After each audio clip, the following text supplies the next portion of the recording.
Hello viewers, welcome to our video tutorial. So if you think about the vocabulary, automatically another thing comes, the synonyms.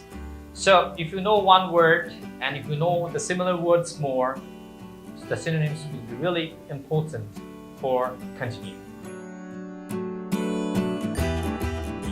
Just remember one thing, how you can learn number of words and number of synonyms as well.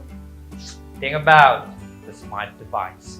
Now we have the online access and you can easily download some free dictionary.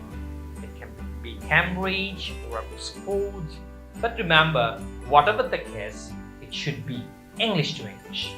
Whenever you are actually taking the help of your mother tongue, actually you are not getting too many things to improve.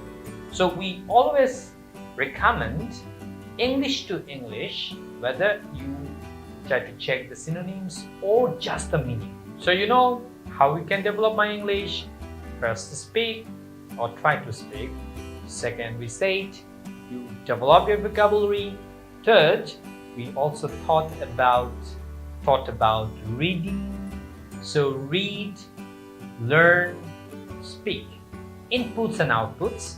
And last, what is the suggestion? You know, the best tips that always I believe is write. Write whatever you like. You can write English by text, by SMS, or by commenting on different platforms, blogs.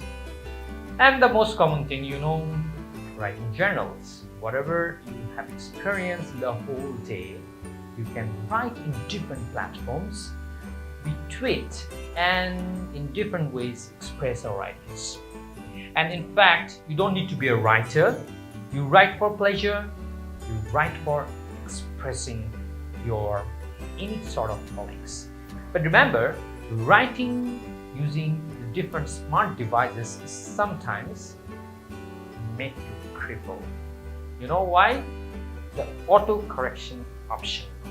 You never know what are the mistakes you are making when you are using different devices. But that's why sometimes write manually. Take the pen and paper to write sometimes. It is good for developing, improving your handwriting, spelling. What about grammar? Think about it.